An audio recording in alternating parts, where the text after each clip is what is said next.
Welcome to the AMC Report. I'm Airman First Class Nina Orlando. We've all heard the phrase practice makes perfect. Senior Airman Mariah Williams takes us to the scene of a hazmat exercise where first responders are perfecting their skills.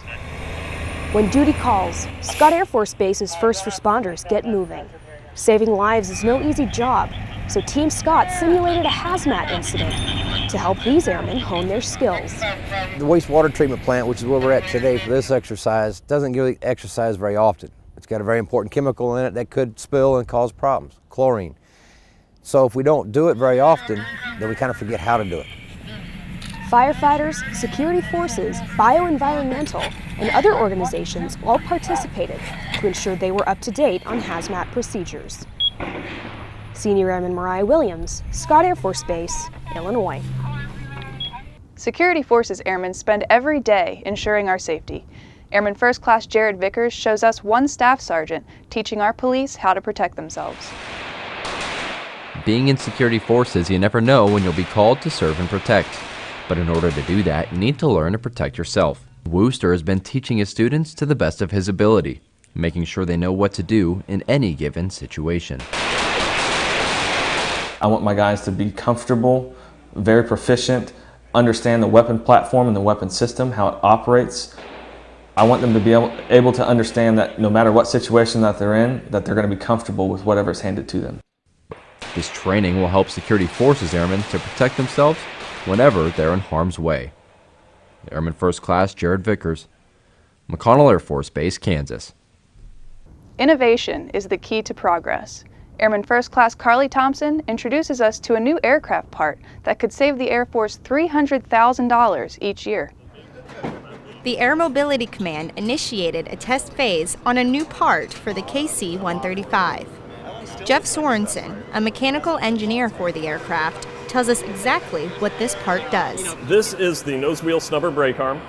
What it does is when the nose gear retracts into the aircraft, when the wheels are spinning, the wheels end up contacting this brake pad right here, which stops the wheels from spinning so it doesn't vibrate and make noise in the cockpit for the flight crew. Jeff says the current brake arm is prone to cracks and needs replacement every 7 years. The new piece looks almost identical to the original design, except you can tell the new one is a bit wider, it's a bit thicker. It will give more distance from the edge for the holes so that we don't end up having those cracks that we've seen in the past. And the plan is to be able to put this part on the aircraft and not have to replace it again until the aircraft retires. This new brake arm could save the Air Force over $300,000. Airman First Class Carly Thompson, MacDill Air Force Base, Florida. When the Chief Master Sergeant of the Air Force talks, people listen. But when people talk to the Chief, he listens too. Technical Sergeant Brian Bender takes us to a special meeting where Air Force spouses and members get to speak their minds. Chief Cody was a special guest at the 2014 Military Family Summit at Fairchild Air Force Base. The caucus is focused on educating the members of Congress and their staff to the challenges military families face on a daily basis and see that those concerns are properly addressed and resolved. What I would ask you to do, one final thing though, don't lose faith in any of it. And I know that can be one of the greatest challenges that you have on any given day when it's tough. It's tough because the kids aren't happy. It's tough because the spouse isn't happy. It's tough because we're going to ask you to do something that's tough. Don't lose faith in the fact that at the end of all this, you're part of it. You're what makes us great.